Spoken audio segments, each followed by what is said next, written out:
नमस्कार.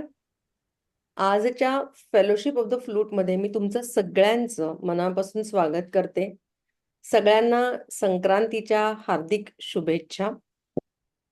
2026 सुरू झालेलं आहे आणि फेलोशिप ऑफ द फ्लूट सुद्धा आपण रिझ्यूम केलेली आहे आणि ती सुद्धा भगवद्गीतेचं निरूपण जे आपण सुरुवात केली होती, 2 अध्याय आपले संपले होते. त्या तिसऱ्या अध्यायापासून आपण निरूपणाला सुरुवात करणार आहोत. ज्यांनी पहिले 2 अध्याय मिस केलेले आहेत, त्यांच्यासाठी मे बी नंतर कधीतरी आपण पुन्हा एकदा कंटिन्यू करूया किंवा तुम्ही पहिले एपिसोड्स बघू शकता. सो मी पुस्तक याच्यासाठी सगळ्यांना म्हणलं, आजच्या फेलोशिपमध्ये जर का कोणाकडे नसेल, तर पुढच्या फेलोशिपपर्यंत आणून ठेवा. फेब्रुवारीमध्ये जो फेलोशिप असेल, तेव्हा आणून ठेवा. आणि म्हणजे आपण जो श्लोक वाचणार आहोत, त्याचा तुम्हाला संस्कृत जरी कळलं तरी चालेल. म्हणजे जिथे भावार्थ आहे, असं पुस्तक नसलं तरीही चालेल. फक्त संस्कृत श्लोक जिथे आहेत, ते जरी पुस्तक असेल छोटं, तरी सुद्धा चालणार आहे. ओके. सो तिसरा अध्याय जो आहे गीतेचा, त्याला कर्मयोग असं म्हणलेलं आहे. त्या अध्यायाचं नाव आहे कर्मयोग. आणि या अध्यायाची सुरुवात अर्जुन कृष्णाला प्रश्न विचारून करतो असं आहे. सो आपण पहिला श्लोक घेणार आहोत. कधीही भगवद्गीतेची सुरुवात ही ओम श्री परमात्मने नमः अशी आपण करत असतो. सो ते मी म्हणते. ओम श्री परमात्मने नमः. अथ तृतीयोऽध्यायः.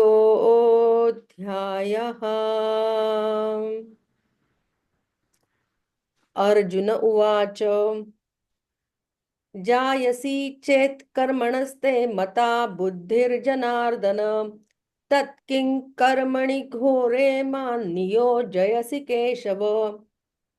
अर्जुन उवाच. अर्जुन कृष्णाला म्हणतो की केशवा, तू मला सांख्य योगात म्हणजे दुसऱ्या अध्यायात असं समजावून सांगितलंस की बुद्धी ही सुपिरियर आहे, इंटेलेक्ट सुपिरियर आहे आणि तो केवळ इंटेलेक्ट किंवा बुद्धी ही केवळ गोल ओरिएंटेड कर्मांसाठी वापरणं, ऍक्शनसाठी वापरणं म्हणजे ऍक्च्युली बुद्धीचा अपमान आहे, इन्सल्ट आहे. आणि मग युद्ध करणे, मी जे युद्ध करतोय हे सुद्धा गोल ओरिएंटेडच कर्म आहे ना. म्हणजे मला युद्धामध्ये अपेक्षा काय आहे? जय किंवा विजय, सॉरी, जय किंवा पराजय. सो हे सुद्धा गोल ओरिएंटेडच आहे युद्ध करणं. मग तरी सुद्धा तू मला युद्ध करण्यासाठी का प्रवोक करतोय, का प्रवृत्त करतोय, का मला तू उद्युक्त करतो आहेस? हे कसं काय करेक्ट कर्म असू शकतं तुझ्या उपदेशानुसार? सी, आपणही अर्जुन आहोत. सो आपल्यासाठी युद्ध म्हणजे काय आहे? तर आपलं आयुष्य जे आहे, आपलं लाईफ जे आहे, that is struggle, that is war. Okay. मग हे जगत असताना आपण आयुष्य जगणं सोडून दिलं पाहिजे का? असा प्रश्न अर्जुनाने कृष्णाला विचारला की मला एवढ्या अडचणी आहेत किंवा मला हे गोल्स माझ्या आयुष्यात प्राप्त करायचे आहेत. मग ते प्राप्त करताना मी जे गोष्टी करतोय, कर्म करतो आहे, ती मी सोडून दिली पाहिजेत का? पुढचा श्लोक असा आहे, व्यामिश्रे, हे पण अर्जुनच म्हणतो आहे. श्लोक असा आहे, व्यामिश्रेणेव वाक्येन बुद्धिं मोहयसीव मे तदेकं वद निश्चित्य येन श्रेयोहमाप्नुयाम. व्यामिश्रेणेव, व्यामिश्रेणेव म्हणजे दुटप्पी किंवा जे संदिग्ध असं जे बोलणं असतं, ॲम्बिग्युअस बोलणं असतं. अर्जुन कृष्णाला म्हणतो, हे जनार्दना, तुझं जे हे दुटप्पी बोलणं आहे, तुझं हे जे कन्फ्युजिंग बोलणं आहे, तुझा हा जो ॲम्बिग्युअस संदेश आहे, त्यातून माझं कन्फ्युजन खूप वाढतंय. मला कळत नाहीये, मी खरंच युद्ध करायला हवं का नको करायला? हे मला कळत नाहीये. कारण की तुम्ही जे सांगितलंय त्याच्यापेक्षा मला हे वेगळं वाटतंय. त्यामुळे प्लीज मला क्लॅरिटी द्या, निश्चित्य. तदेकं वद निश्चित्य. मला नीट क्लॅरिटी द्या, मी काय करायला हवंय? Okay, I want clarity, give me some light, give me some sunshine, असं अर्जुन कृष्णाला म्हणतो. मग पुढे कृष्ण म्हणतो आहे, पुढचा जो श्लोक आहे तो, श्री भगवानुवाच लोकेऽस्मिन् विविधा निष्ठा पुरा प्रोक्ता मया नघ ज्ञानयोगेन सांख्यानां कर्मयोगेन योगिनाम. कृष्ण म्हणतो अर्जुनाला, तो अनघ म्हणतो अर्जुनाला. अनघ म्हणजे मया नघ, अनघ, अनघ म्हणजे जो इनोसंट आहे, ज्याच्या मनामध्ये काहीतरी प्रेज्युडाईस नाहीये, असा अर्जुन आहे. जो गुरुचं म्हणणं विदाउट प्रेज्युडाईस ऐकणार आहे, असा अनघ आहे. तो म्हणतो त्याला की हृदयामध्ये, आपल्या हृदयामध्ये विश्वास निर्माण व्हावा किंवा आपण कृष्णापर्यंत पोचावं, यासाठी दोन प्रकारचे रस्ते मनुष्य स्वीकारतो. एक आहे की तो बुद्धी वापरतो, तर्क वितर्क लढवतो आणि मग त्याला आपण ज्ञानमार्ग असं म्हणतो. आणि दुसरं असं होतं की तो कर्मयोग, म्हणजे तो काहीतरी साधना, काहीतरी भक्ती सुरू करतो आणि मग त्याला पुढे जाऊन विश्वास निर्माण होणं हे होऊ शकतं, ज्याला कर्ममार्ग किंवा भक्ती मार्ग असं पण म्हणलेलं आहे. भक्ती मार्ग आणि कर्ममार्ग याच्यात फरक काय आहे? तर कर्ममार्ग हा भक्ती मार्गाकडेच जातो. ज्ञानमार्ग सुद्धा तिथेच जातो. मुळात आपण एक डिफरन्स समजून घेऊ, की ज्ञानमार्ग आणि भक्ती मार्गामध्ये फरक काय आहे? कर्ममार्गामध्ये आणि ज्ञानमार्गामध्ये फरक काय आहे? तर कर्ममार्गामध्ये आधी मनुष्य नामस्मरण सुरू करतो किंवा जे गुरुने सांगितलेला उपदेश आहे, तो आचरण करायला तो सुरुवात करतो आणि त्याला जसे अनुभव येतात, त्याप्रमाणे मग त्याची बुद्धी जी आहे, ही कृष्णापर्यंत त्याला घेऊन जाते. आणि मग तिथे कुठेतरी मध्ये भक्ती त्याला संलग्न होते. दुसरा ज्ञानमार्ग म्हणजे काय? ज्ञानमार्गामध्ये म्हणजे कर्ममार्गामध्ये विश्वास आधी येतो आणि मग ज्ञान येतं. व्हेअरएज ज्ञानमार्गामध्ये आधी विश्वास असतो आपल्या बुद्धीवरती, आपल्या बुद्धीच्या तर्कांवरती आणि मग जिज्ञासा जागृत होते आणि जिज्ञासा जेव्हा मी कोण आहे हे ओळखण्याच्या मार्गावरती जाते, तेव्हा ती भक्तीमध्ये विलीन होते. सो बेसिकली हाच एक छोटासा फरक आहे, की विश्वास म्हणजे हा प्रश्न बऱ्याच वेळा आपण विचारतो, की भैंस बडी की अक्कल बडी किंवा आधी कोंबडी का आधी अंड? ओके. तर ह्याच्यामध्ये बेसिकली ह्या 2 मार्गांमध्ये हा फरक आहे. पण ऑफ कुठेतरी सुरुवात मनुष्याने करणं गरजेचं आहे. आणि मग असं करत ज्यावेळी आपण कृष्णापर्यंत पोहोचतो किंवा हृदयामध्ये आपला विश्वास निर्माण होतो, त्यावेळी आपण ह्या मार्गावरती अजून पुढे जाऊ शकतो. पण मुळात जर का बघितलं आपण तर ज्ञानमार्ग आणि कर्ममार्ग म्हणजे कर्मयोग हे दोन्हीही कृष्णाची स्वरूपं आहेत खरं म्हणजे. कारण तो रस्ता जो आहे तो आपल्याला कृष्णापर्यंत लीड करणारा रस्ता आहे. हे खूप महत्वाची गोष्ट आहे, की हे दोन्हीही फॉर्म्स हे कृष्णाचे फॉर्म्स आहेत. त्याचसोबत कर्म आणि ज्ञान हे दोन्हीही प्रयत्न सुद्धा आहेत, एफर्ट सुद्धा आहेत. आपण त्यांना मार्ग असं म्हणतो, ज्ञानमार्ग, कर्ममार्ग. म्हणजे करण्याची गोष्ट आहे, हा एफर्ट आहे, प्रयत्न आहे. ओके. सो लोक अशा प्रकारचे एफर्ट्स करत असतात. मग काय होतं पुढे? एफर्ट्स करत असताना काय होतं? तर पुढचा श्लोक असा आहे, "न कर्मणा मनारंभा नैष्कर्म्यं पुरुषोऽश्नुते, न च संन्यसनादेव सिद्धिं समधिगच्छति." मनुष्य प्रयत्न सुरू करतो. कोणाचं तरी ऐकून म्हणा, कोणाचं तरी वाचून म्हणा, काहीतरी बघून, काही ना काहीतरी प्रयत्न मनुष्य सुरुवात करतो. परंतु हर्डल कुठे येतं? तर हर्डल असं येतं, की एकदा मनुष्य एफर्ट्स करू लागला, की करत असताना तो आयुष्य सोडत नाही जगण्याचं. त्याचं लाईफ चालू असतं. So life comes in between. म्हणजे आयुष्यातले जे चॅलेंजेस आहेत, म्हणजे गोल ओरिएंटेड बिहेवियर हे आयुष्यामध्ये करायलाच लागतं. आपल्याला काही अचीव्हमेंट्स करायच्या असतात, आपल्या काही अपेक्षा असतात, आपल्याला काही ड्युटीज असतात. आपल्याला काही ऋण फेडायची असतात. अशा अनेक प्रकारे लाईफ हे मध्ये येतं, लाईफ कम्स इन बिटवीन. आणि मग काय होतं की मनुष्य एंगेज होतो आयदर गोल अचीव्ह करण्यामध्ये किंवा सर्व गोल्स ज्याची अचीव्ह झाली आहेत, असा मनुष्य समाजकार्य करायला लागतो आणि तो अटॅच होतो त्यातनं मिळणाऱ्या कीर्तीमध्ये किंवा त्यातनं मिळणाऱ्या स्टेटसमध्ये, त्यातनं मिळणाऱ्या प्रतिष्ठेमध्ये. अशी अनेक उदाहरणं आपण समाजामध्ये बघतोय. सो मूळ सुरुवात कुठून केली होती आपण, की हृदयात विश्वास निर्माण करणं, तो दृढ करणं किंवा कृष्णापर्यंत पोहोचणं. पण लाईफमध्ये आल्यामुळे, लाईफमधल्या चॅलेंजेसमध्ये आल्यामुळे मनुष्य स्वार्थी व्हायला लागतो. गोल ओरिएंटेड बिहेवियर म्हणजे स्वार्थी बिहेवियर आहे. बरोबर आहे. प्रत्येक गोष्टीमध्ये आपला स्वार्थ आहे. आणि म्हणून मग पुढचा श्लोक असा आहे, "न हि कश्चित् क्षणमपि जातु तिष्ठत्य कर्मकृत्, कार्यते यवशः कर्म सर्व प्रकृतिजैर्गुणैः." याचा अर्थ असा आहे, की जसं लाईफचे गोल्स आल्यामुळे तो स्वार्थी कर्म करायला लागतो किंवा तो गोल ओरिएंटेडच कामं करायला लागतो किंवा प्रतिष्ठेमध्ये आनंद आहे असं समजायला लागतो.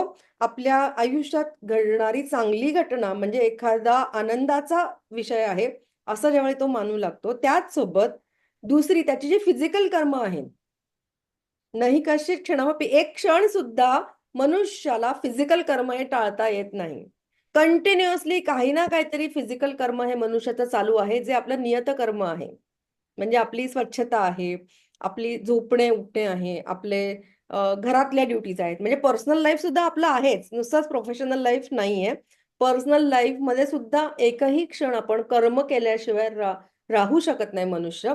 कारण ज्यावेळी हा पुढच्या अध्यायांमध्ये येणार आहे ही गोष्ट. पण ज्यावेळी जीवात्मा, जीव जन्मल्यानंतर ज्या प्रकृतींची त्याचा संबंध येतो, सत्व, रज आणि तम, त्यामुळे त्याच्याकडनं कामं, कर्म, ॲक्शन्स तशी घडू लागतात.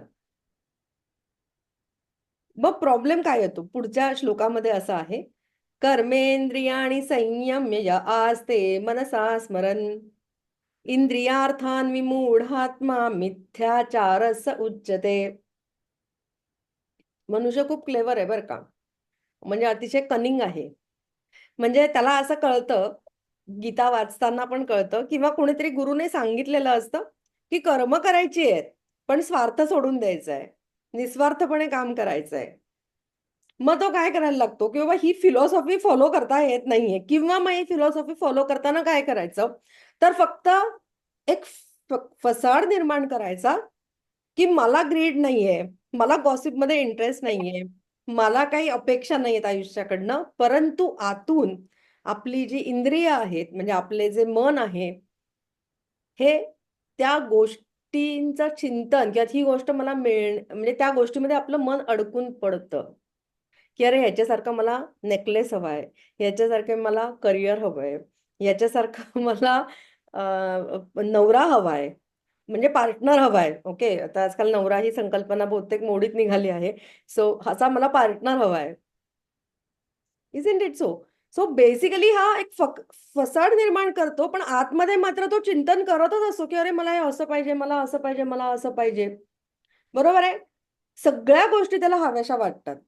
आणि म्हणजे तो थोडक्यात काय करायला लागतो, तो मांजरासारखं डोळे मिटून दूध प्यायला लागतो मनुष्य. म्हणजे म्हणजे असं म्हणलंय, की कर्मेंद्रियाणी संयम आस्ते मनसा स्मरत्. म्हणजे तो फक्त नाटक करतो, की इंद्रियांवरती माझा संयम आहे. लोकांसमोर दाखवत नाही, परंतु इंद्रियार्थान विमूढ आत्मा म्हणजे आतून त्याचे इंद्रिय, त्याचं शरीर, त्याचं मन जे आहे ते क्रेव्ह करत असतं ह्या सगळ्या गोष्टींसाठी आणि याला मिथ्याचार असं म्हणलं आहे. म्हणजे मनुष्य खोटं वागतो. म्हणजे सगळ्या जगालाही फूल करतो आणि स्वतःलाही तो फूल करत असतो, की मला हे नकोच आहे. पण आतून कुठेतरी एक डीप इच्छा आहे, डीप डिझायर आहे. आणि मग आपली कर्म आपोआप ती इच्छा पूर्ण करणारी व्हायला लागतात. कारण असं पाहिलं ना म्हणजे खरं म्हणजे तर कृष्ण हा आपल्या सगळ्या इच्छा पूर्ण करण्यासाठी आपल्याला सपोर्ट करतो. त्यामुळे कितीतरी डिझायर असेल तरी पण तो आपल्याला सपोर्ट करतो. सो मूळ इच्छा आपली काय आहे ती आपण विसरून गेलेलो आहोत आणि we are just maintaining a facade. Okay. मग हे असं करणं हा कर्ममार्ग नाहीये. म्हणजे जबरदस्ती काहीतरी दाखवणे जगाला, हा खोटा कर्ममार्ग आहे. मग याला उपाय काय? कारण आपण सामान्य मनुष्य आहोत. आपल्या सगळ्यांच्या आयुष्यामध्ये हे घडतंय आत्ता सुद्धा. बरोबर आहे. मग याला मार्ग काय आहे? ओके. तर पुढच्या श्लोकामध्ये पहिली स्टेप दिली आहे, की सुरुवात कशी करा तुम्ही. तर सुरुवात अशी आहे, यस्विंद्रियाणि मनसा नियम्य रभतेर्जुन कर्मेंद्रिये कर्मयोगमसक्तः स विशिष्यते. कृष्णाने अर्जुनाला सांगितलं, की तू काहीतरी नियम सुरू कर आणि तो नियम निष्ठेने फॉलो कर. असं जर का तू फॉलो करत गेला, तर तो करेक्ट कर्ममार्गावरती पुढे-पुढे जात राहशील. त्याची चिंता तू करू नको. मी कर्ममार्गावरती आहे का? मग माझे इंद्रिय ही आसक्त आहेत का? वगैरे याचा विचार तू करू नको. काहीतरी नियम घे, स्वतःला घालून घे आणि तो रोज फॉलो करण्याचा प्रयत्न निष्ठेने करायचा. काहीतरी पळवाट नाही शोधायची. म्हणजे नियम कसा असतो? नियम हा रोज करायचा असतो, पहिली गोष्ट. दुसरं म्हणजे नियमामध्ये सगळ्यात पहिल्यांदा वेळ ठरवा. म्हणजे आधी काय करणार ते ठरवा. मग वेळ ठरवा. त्या वेळेच्या आसपास जनरली ती गोष्ट करणं म्हणजे नियम आहे. म्हणून आपल्याकडे जे उपवास असतात, म्हणजे कोणी असं आता आजकाल इंटरमिटेंट फास्टिंगचं खूप फॅड आहे, की 2 दिवस खायचं, 1 दिवस नाही खायचं. तो पण नियम आहे ना. पण आपल्याकडे जे सांगितलेलं होतं पूर्वापार, की सोमवार करायचा, मंगळवार करायचा, चतुर्थी करायची वगैरे. म्हणजे काय तो नियम आहे, त्या दिवशी ते करायचं. काही एक्सक्यूज द्यायचं नाही स्वतःला, असं. म्हणजे आता मला खूप जण भेटायला येतात. मध्ये असा एक तरुण भेटायला आला मला. मला म्हणला, की "मॅम मला स्पिरिच्युअल मार्गामध्ये खूप इंटरेस्ट आहे. खूप इन्क्लिनेशन आहे माझं. आणि ना असं मी कधीतरी एकदम आठवड्यातनं एखाद दुसरा दिवस ना एकदम 2 ते 3 तास असं मेडिटेशन करतो, मॅनिफेस्टेशन करतो आणि त्याच्यानंतर मला I can look into some म्हणजे I can look into people's hearts. मी त्यांच्या एनर्जीजला पण टॅप करू शकतो." तर मी त्याला म्हणलं, की "हे ठीक आहे सगळं, पण तुला असं वाटतं का, की मी तू जे करतोयस ते करेक्ट करतोय? हा विचार कर. तुला यातनं समाधान काय मिळतं?" तर तो बोलला, "काही नाही, समाधान काही नाही मिळत, पण मला असं एक थ्रिल येतं किंवा मला एक मजा येते." ओके. सो मी त्याला म्हटलं, की "हे थ्रिल जे आहे ना, हे तात्पुरतं आहे. बिकॉज हे तुला चुकीच्या मार्गाकडे घेऊन जाणार आहे. बिकॉज तुझा मूळ उद्देशच नियमाचा चुकीचा आहे." ओके. सो नियम करायचा म्हणजे काय करायचं? मी त्याला सांगितलं, की "तू रोज 5 मिनिटं मेडिटेशन कर, ध्यान कर, नामस्मरण कर, काहीतरी नियम सुरू कर, वॉकला जा. पण रोज एका वेळी हा नियम पाळायला सुरुवात कर आणि विदिन 1 मंथ हे जर का तू फॉलो केलंस, तर तुला हे जे तू करतोयस ना, इतरांच्या एनर्जीला टॅप करणं किंवा इतरांच्या मनातलं जाणून घेणं, हे तुला करावंसंच वाटणार नाही. कारण यू विल फील याच्यात काहीच थ्रिल नाही. कारण बिकॉज सगळ्यांच्या मनात सेमच आहे आणि सगळ्यांच्या एनर्जी सेमच आहेत. आणि तू कितीही प्रयत्न केला, तरी सुद्धा कृष्ण आहे. तो कुणालाही अ, तुझ्यामुळे त्रास होईल, इतका त्रास, असं तो कृष्ण करू देणार नाही फार काळ. He will come to help that person. You are getting debilitated because of this. मग त्याने हे म्हणला, "ठीक आहे मॅम, मी करून बघतो. मला जमेल की नाही माहीत नाही." यंग होता, आहे म्हणजे. पण त्याने खरंच हे केलं आणि 3 महिन्यानंतर ज्यावेळी तो माझ्याकडे आला, त्यावेळी तो मला म्हणला, की "मॅम, खरंच मी आता मला असं वाटायला लागलंय, की मी करेक्ट मार्गावरती आहे. मी थोडं का होईना रोज काहीतरी ध्यान करतो. तुम्ही सांगितलेलं नामस्मरण करतो आणि मी आधी जे करत होतो, ते मला असं वाटतं, की तो अतिशयच मी थिल्लरपणा करत होतो किंवा इमॅच्युअर गोष्टी होत्या ज्या मी करत होतो." सो आपणही हा विचार एकतर करायला पाहिजे. दुसरं असं काय आहे, की नियम करायचा म्हणजे आता हे उदाहरण मी सांगितलं त्या मुलाचं. तर नियम करायचा म्हणजे काय करायचं? तर बऱ्याच वेळा मगाशी पण मी विषय काढला होता की आपण फास्टिंग करतो, बरोबर आहे. आपण उपवास करतो. पण उपवास करताना आपल्या मनातली थॉट प्रोसेस काय असते? समजा त्या दिवशी आपण कोणाला तरी मिसळ खाताना पाहिलं किंवा आपल्यासोबत जो माणूस आहे, तो काहीतरी छान असं चमचमीत खातोय. तर आपण काय म्हणतो, की "अरे, आज उपवास आहे बरं का, मी हे उद्या खाईन किंवा पुढच्या आठवड्यात मी नक्की इथे येऊन आणि हे खाईन." That is not fast. Okay. तर फास्टिंग करताना मनामध्ये काय थॉट प्रोसेस आपली असली पाहिजे? आपली थॉट प्रोसेस कशी असली पाहिजे, की मला आज मिसळीची आठवण येणार नाही आणि मला कृष्णाची आठवण सतत राहील, असं कर्म मी करेन. असं कर्म माझ्या हातनं घडायला पाहिजे. म्हणजे काय थोडक्यात फॉर यू फास्ट करेन, प्लस मी गीता वाचेन. फास्ट करेन, प्लस मी मेडिटेशन करेन. थोडा काळ का होईना ते करेन. फास्ट करेन आणि टेनिस खेळेन. फास्ट करेन आणि काहीतरी नियम जो आहे तो मी फॉलो करेन. मे बी मी रियाज करेल. हे आवश्यक आहे बिकॉज जर का हे केलं म्हणजे तुम्ही हे करून बघा आणि जर का हे केलं तर तुम्हाला खरोखर असं जे वाटतं ना आपल्याला, की अरे हे खायची इच्छा तीव्र होतीये त्यावेळी. हे सगळे पदार्थांचं बघून आणि ऐकून आपण कितीतरी रील्स पण बघत असतो. तर ते खाण्याची जी अनावर इच्छा असते किंवा एक उत्पन्न झालेली डिझायर असते, ती तुमच्या मनामध्ये येत नाही. In fact you look forward किंवा तुम्ही कृष्णाचं नाव घेण्यासाठी किंवा कृष्णाची आठवण करण्यासाठी तुम्ही जास्त तळमळ तळमळीकडे जाता. हे घडून येऊ शकतं. So for you initially fast करताना हा फक्त नियम ठेवा, की बाबा मी आज फास्ट करणार आहे आणि काहीतरी नियम करेल. गीता वाचेल, टेनिस खेळेल, रियाज करेल, ध्यान करेल वगैरे. आणि एखादा दिवस ज्या दिवशी तुमचं फास्टिंग नाहीये. बिकॉज आता आपण हेही बघतो फास्टिंग म्हटल्यानंतर चीट डे पण खूप जण फॉलो करतात. तर असं फास्टिंग केलं तर चीट डे आपल्याला खरं गरज लागणार नाही. पण एखाद दिवस आपला जो नॉर्मल डे असतो, त्या दिवशी आपण फीस्ट करतो. चीट डेला आपण फीस्ट करतो, बरोबर आहे. सो ज्यावेळी आपण एक्स्ट्रा 2 पाव खात असतो किंवा एक्स्ट्रा 2 घास खात असतो, त्यावेळी एकतर स्वतःला विचारा, की मला खरोखर भूक लागलेली आहे का?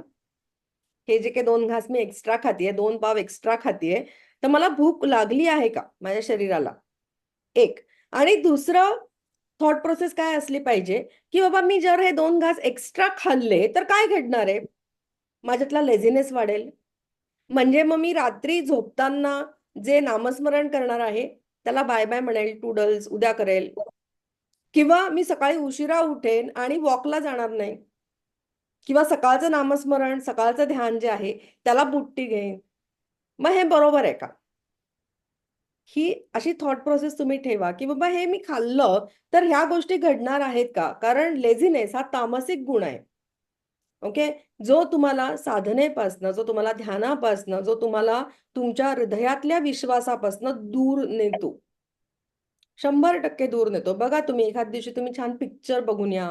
मस्त तिथे खाऊन वगैरे या आणि घरी आल्यानंतर तुम्हाला मेडिटेशन करावंसं वाटतं का? Just think about it. नाही वाटत. ओके. किंवा रात्री खूप आपण स्क्रीन टाईम म्हणजे आपण फीस्ट स्क्रीन टाईमवरती पण करतो आजकाल. That is also kind of feasting. केल्यानंतर तुम्ही सकाळी उशिरा उठता का? आणि सकाळी तुम्हाला मेडिटेशन करावंसं वाटतं का? ध्यान करावंसं वाटतं का? हाही विचार करा. सो ह्या विचाराने ज्यावेळी तुम्ही फीस्टिंग करताय ना स्क्रीनवरती, त्यावेळी ह्या विचाराने ते फीस्टिंग थांबवा. म्हणजे थांबू शकतं आणि. ओके. एक छोटीशी गोष्ट आहे. नारद मुनींची गोष्ट आहे. ती मला इथे सांगावीशी वाटतेय.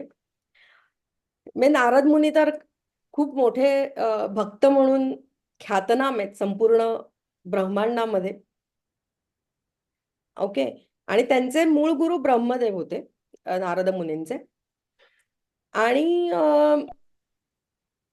त्यांना जो मंत्र दिला तो एका साध्या ब्रह्मदेवाने त्यांना सांगितलं, की "तू पहिला जो मनुष्य तुला भेटेल जगामध्ये, तू खाली जा पृथ्वी तलावर आणि पहिला जो मनुष्य भेटेल, त्याच्याकडनं काहीतरी मंत्र घे आणि तो सुरू कर." तर तो एका खेवटला भेटतो, म्हणजे एका नावाड्याला भेटतो. तर तो नावाडी फार काही शिकलेला नसतो. म्हणून तो सांगतो, की अ, मंत्र मी काय सांगू? मला काही माहिती नाहीये. तू हरी बोल. म्हणून तो नारायण नारायण हा मंत्र सुरू करतो. नारद मुनी सुरू करतात. ओके. तर ही मूळ कथा आहे. तर ते ऑफकोर्स स्पिरिच्युअली ते वेगळ्या लेव्हलला गेल्यानंतर एकदा ज्यावेळी ते विष्णू सोबत असतात.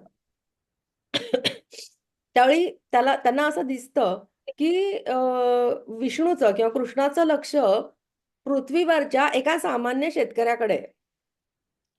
तर तो नारद मुनींना जरा असं वाटतं, की "अरे, मी तुमचा एवढा मोठा भक्त तुमच्यासोबत आहे आणि तुमचं लक्ष मात्र खाली एखाद्या सामान्य माणसावरती आहे, हे कसं?"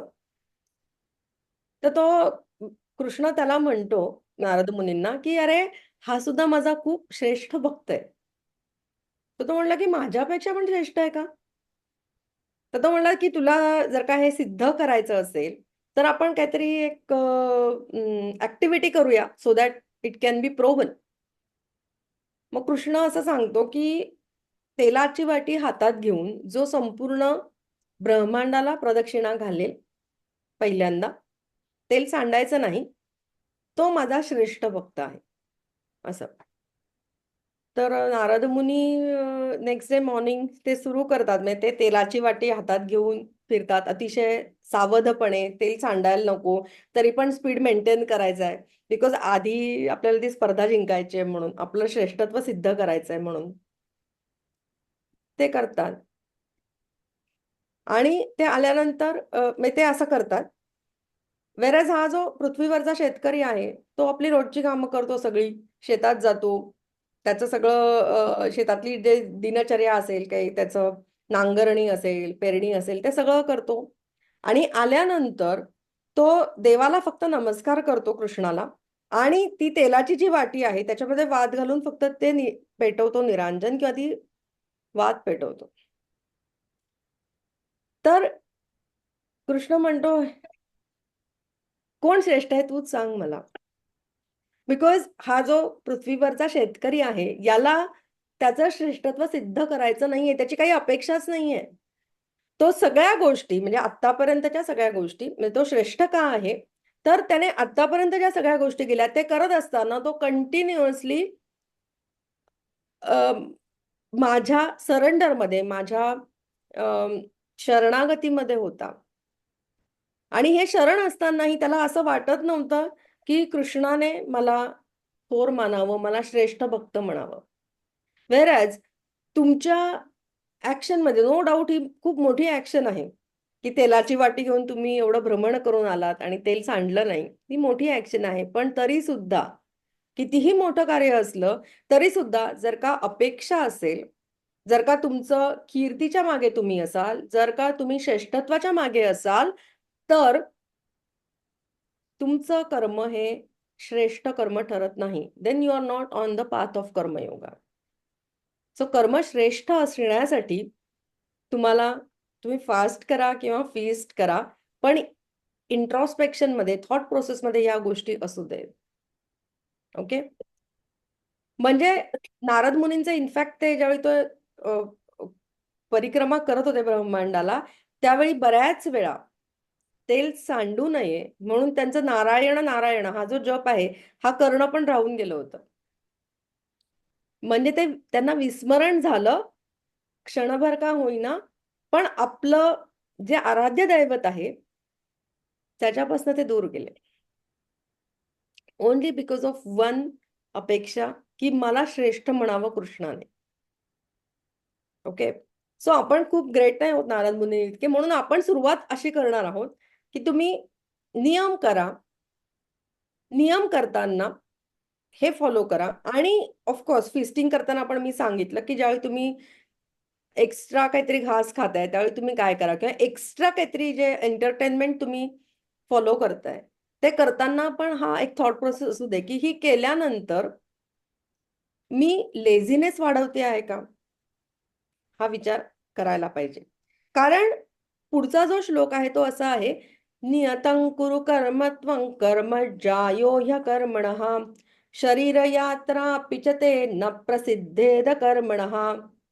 याचा अर्थ असा होतो की ह्या नियम फॉलो केल्यामुळे काय होतं, म्हणजे नारद मुनींना जसं साक्षात्कार झाला की अरे मी विसरलो बरं का, नारायण नारायण हे नाव घ्यायला मी विसरलो, तसं आपल्याला सुद्धा आपली नियतकर्म जी आहेत ती करत असताना आपले जे स्लीपिंग हॅबिट्स आहेत, आपले जे ईटिंग हॅबिट्स आहेत, आपले जे एंटरटेनमेंटचे हॅबिट्स आहेत, हायजीनच्या हॅबिट्स आहेत, या सगळ्या चांगल्या व्हायला लागतात किंवा त्या हेल्दी व्हायला लागतात आपोआप. जस्ट फॉलो वन नियम आणि आपोआप तुमच्या ह्या गोष्टी चांगल्या व्हायला लागतात. नियतं कुरु कर्मत्वं म्हणजे शरीर यात्रा पिचते, म्हणजे हे कंटिन्युअस चालू आहे. ते सगळं तुमचं नॉर्मल किंवा ते सगळं हेल्दी व्हायला लागतं. आणि अजून काय होतं, तर यज्ञार्थात कर्मणोऽन्यत्र लोकोऽयं कर्मबन्धनः तदर्थं कर्म कौन्तेय मुक्तसंगः समाचर. आणि त्याच सोबत ज्यावेळी या हॅबिट्स आपल्या हेल्दी व्हायला लागतात, त्यावेळी म्हणजे त्याच्या सोबतच असंही आपल्याला रिअलायझेशन व्हायला लागतं, की माझी जी स्लीपिंग हॅबिट आहे, जी हेल्दी आहे, ती काय आहे? ती इनेट आहे. मला अशीच मिळालेली आहे. माझ्या ईटिंग हॅबिट्स ज्या नॉर्मल आहेत, त्या इनेट आहेत माझ्यासाठी. माझं थॉट प्रोसेस जी आहे, माझी विचार करण्याची पद्धत आहे, जी ॲक्चुअली चांगली आहे, ती इनेट आहे. ओके. त्याच्यामध्ये बाधा घालणारे अनेक गोष्टी आहेत, ज्या आपल्या इच्छा आहेत किंवा ज्या आपल्या अपेक्षा आहेत, हे आपल्याला कळायला लागतं. आपल्या ॲक्शन्स, आपले कर्म जी आहेत, ती हळू-हळू प्युअर व्हायला लागतात. सो नियम करा. त्याच्यामुळे तुमचे अ, सगळे हॅबिट्स जे आहेत, त्या हेल्दी व्हायला लागतील आणि त्याच सोबत तुमची कर्म जी आहेत, सगळीच ही प्युअर व्हायला लागतील. जे तुमचे बेसिक हॅबिट्स आहेत, त्या तुमच्या प्युअर व्हायला लागतील. आणि मग ज्यावेळी आपल्याला हे प्युरिटी यायला लागते आपल्या कर्मांमध्ये, आपल्या ॲक्शन्समध्ये, त्यावेळी हे सुद्धा रिअलाईज होतं, की हे सगळं मला ऑलरेडी कृष्णाने प्राप्त करून दिलेलं आहे. सो थोडं सरेंडरकडे जाणं, थोडंसं शरणागतीकडे जाणं हे आपल्याला जमायला लागू शकतं. जे आपण अन्यथा म्हणतो, की नाही, नाही, मला शरण जाणं शक्यच नाहीये. कुठेतरी एक मनामध्ये असा विचार येतो, की अरे हे शक्य आहे बरं का. म्हणजे हे रिअलायझेशन जर का आलं, तर ते क्षणात घडू शकतं. रिअलायझेशन जोपर्यंत नाहीये, म्हणजे आपण खूप टेन्शनमध्ये असतो, आपण खूप अँक्झायटीमध्ये असतो. त्यावेळी आपण म्हणतो, "व्हाय मी? मलाच का?" वगैरे, वगैरे. पण ज्यावेळी तुम्ही सरेंडर मोडमध्ये जाता, त्यावेळी तुम्हाला कळतं, की जे कृष्ण माझ्यासाठी घडवतोय ना, ते करेक्ट घडवतोय आणि हा एकच विचार मला कुठल्याही अँक्झायटीतनं बाहेर काढू शकण्याची शक्ती या विचारामध्ये आहे. ही सरेंडरची पॉवर आहे. पण आपली कर्म जर का प्युअर असतील, तर आपल्याला हे रिअलायझेशन लवकर येऊ शकतं. कधी ना कधी ते येतं. काही दुर्भागी लोकांना कधीच येऊ शकत नाही. पण आपल्यासारखे जे लोक ऑलरेडी स्पिरिच्युअल मार्गावरती आहेत, कधी ना कधीतरी हे रिअलायझेशन आपल्याला येतं. ओके. तर अ, ही जी कर्म आहेत, म्हणजे मुक्त संग समाचर, म्हणजे तुम्ही कर्मबंधनातनं मुक्त होऊ शकणारी कर्म, म्हणजे प्युअर कर्म ही तुमच्याकडनं आपोआप घडू लागतात. असं कृष्णाने अर्जुनाला सांगितलं. सो मी शेवटी असं एक काय म्हणू आपण त्याला, एक समराईज करायचं जर का आत्तापर्यंत जे श्लोक म्हणले, तर आय वुड से की तुम्ही फास्ट करा किंवा फेस्ट करा. परंतु सतत कृष्णाच्या आठवणीत राहा. म्हणजे however you fast or you feast, however rejoice with Krishna always. म्हणजे तुम्ही 2 एक्स्ट्रा पाव घ्या, पण 2 क्षण एक्स्ट्रा एक्स्ट्रा स्मरण सुद्धा करा. सो 2 पाव एक्स्ट्रा, 2 क्षण स्मरण एक्स्ट्रा. हा तुम्ही नियम जर फॉलो केला, तर हळू तुमची कर्म ही प्युअर व्हायला लागतील. असं आहे. सो इथे आपण थांबूयात आज निरूपणामध्ये. पुढच्या वेळेपर्यंत जमलं तर सगळ्यांनी पुस्तकं आणा. बिकॉज आपण ह्या क्रमानेच पुढे जाणार आहोत. प्रत्येक अ, अ, श्लोक घेऊन त्याचा आपण अर्थ समजवतच पुढे जाणार आहोत. आणि आता आपण मेडिटेशनला सुरुवात करणार आहोत. 2 पाव एक्स्ट्रा या मेडिटेशनला. सो सगळ्यांनी व्यवस्थित बसा आणि आपण सुरू करू